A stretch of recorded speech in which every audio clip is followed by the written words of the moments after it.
Time now to check in with Paul Finebaum, presented by Allstate. So, as we said, time to check in with Paul Finebaum. Paul, your reaction to what we saw out of the first round of the playoffs?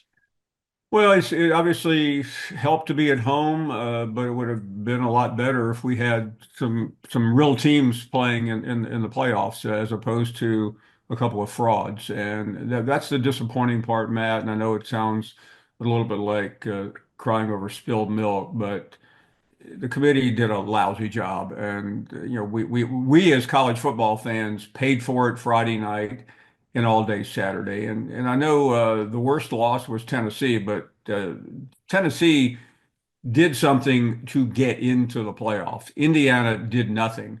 SMU did nothing, and that's really what my biggest beef is on this Sunday. So, I had just gone on a rant about the playoff and what everyone's thinking about it this morning. There's two parts to it, but the first one I said, Paul, is during expansion, 12 teams, great, sounded good. Print the t-shirt, give us a bracket, fall madness for college football. That's great. We don't argue that. But here's where I sit this morning after all the opinions that we saw over the weekend on social media. There will never be, ever in ever. There hasn't been and there won't be 12 teams capable of winning a national championship. That's just never going to happen. So as long as we're okay with that, expand the damn thing to 16 if you want. There aren't that many teams capable of winning a national championship. No, most years there's really barely four, and maybe five, and on that rare year you could even argue six, as we saw last year. But most years there are not. So I don't think we should have been surprised by this. And by the way, I don't think I would have minded as much if a Miami, even Miami, had gone up to Penn State and gotten blown out, or South Carolina to Ohio State or something like that. But it just bothered me to hear Curt Cignetti run his mouth, talking like he's actually done something. What he's done is he's beaten Purdue 66 to nothing and beaten a bunch of middling teams, but he hasn't beaten a good team. And in the two games that he had against quality opposition, he got his head taken off. SMU is a little different. I mean, we just like that story, not to rehash 3 weeks ago. But yeah, I don't think it would have been dramatically different because everybody had flaws, and I know Lane Kiffin is everyone's favorite pinata this morning, but at least he spoke his mind. I mean, he was speaking yesterday and Friday night as a college football fan. And I mean, the fact that, and I was in Austin and I didn't think that game was going to be particularly interesting. And the fact that the biggest moment of the day was a fourth down call by Dabo Sweeney to go for it to make it a one-score game. I mean, Yeah. that's how bad it was.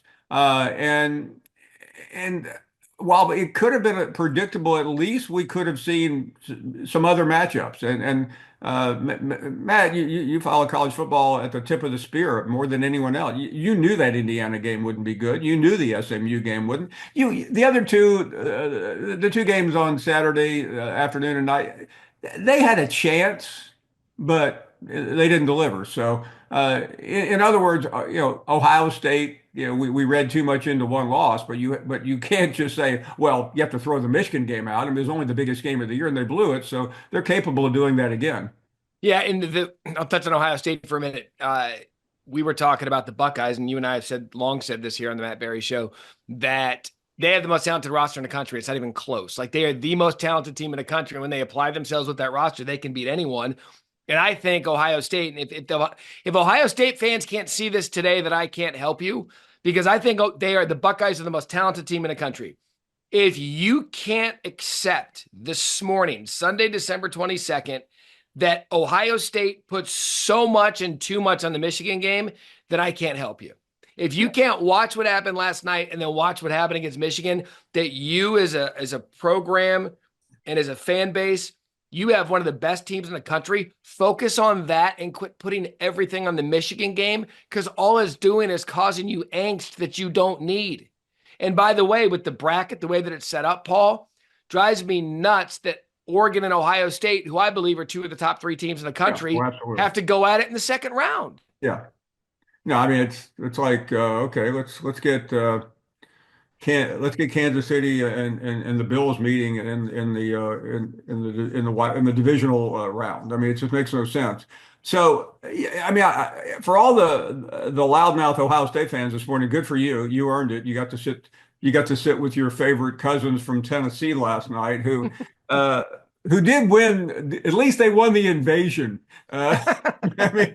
I mean, and by the way, it doesn't really matter, but the idea that Tennessee could have almost 40,000 fans there just shows you how fragile Ohio State really was and may still be. Because Paul, it's because of the one game. Yeah, exactly. That's all it is. Like if they'd have beaten Michigan, I forget what the final score was. It was a pillow fight for the entire 13 game. to 10. Okay, so if they beat Michigan 13-10, that place is swarming with Buckeye fans last night. But instead, they put so much on that game. Ryan Day was on the hot seat, blow everything up. We don't have a talented team. And Marty Smith did a feature for it on game day about sitting at a bar with fans talking about it. And one of them said, I forget what Ryan Day's record. Let's just call it 84-4 in his career against everyone else but Michigan. This guy said, "Well, I'd rather be 4-84, with the 4 wins being against Michigan." And Matt, let me make this clear. Matt Barrie asking me or somebody else talking about Ryan Day, we didn't invent that. You people did. And we saw living proof of it Saturday night, as Matt just laid out. So don't blame it on us just because you beat Tennessee, which I don't even know where to go with them, and I really don't care at this point because I think most reasonable football fans knew that they were going to struggle in that environment, just like they've struggled in every other environment this year, other than Vanderbilt, where they had more fans. So that's just a flaw in the Tennessee system and the maturity level of Nico, but yeah, I mean, I've never seen more people running their mouth today that were probably calling for Ryan Day's firing in that bar Friday night. So I do want to hit on Tennessee because you're right up against it there in SEC country. That was the conversation after Indiana got thumped Hmm. and after SMU got thumped. Okay, because you can't here's what's going to happen, and I'm just going to get ahead of it now. You can't pick on Clemson because they won the ACC, they get an automatic bid. You can't pick on Boise State because they won a conference championship, they get an automatic bid. And you can't pick on Arizona State because they came out of the Big 12, they get an automatic bid. Whether they should have a bye, that's a different argument. I've already admitted that's wrong. They should not be getting a bye, but you can't pick on those 3 teams because they get the automatic bid with the conference championship. However, you can pick on the at-larges, and one of them being Tennessee. And the talk around the country was like, oh, 9-3 Alabama could go and beat Notre Dame. Well, maybe. 9-3 Ole Miss could go and beat Penn State. Well, maybe. And 9-3 South Carolina could beat all of them, and that's all well and good. But then 10-2 Tennessee just got their asses kicked. Yeah. And again, I'm not apologizing for Tennessee being in. I mean, they didn't have a lot of great wins, but they did beat Alabama, which was at the time a top 5 team. So let's not get carried away. But if you're looking at to my question to any of you is if not Tennessee, then who else? I mean, Tennessee to me was in that kind of zone with Indiana that they really didn't have a lot on their resume, but they had something. And so, I mean, I don't know really what else. I mean, Tennessee just I mean, they got run over. And I think as somebody who does a talk show that primarily in the SEC, Matt, I heard from 100 Tennessee fans this past week, and not one of them actually talked about what's going on inside the stadium on the field. All they wanted to talk about was, we're going to invade. That had nothing to do with the game.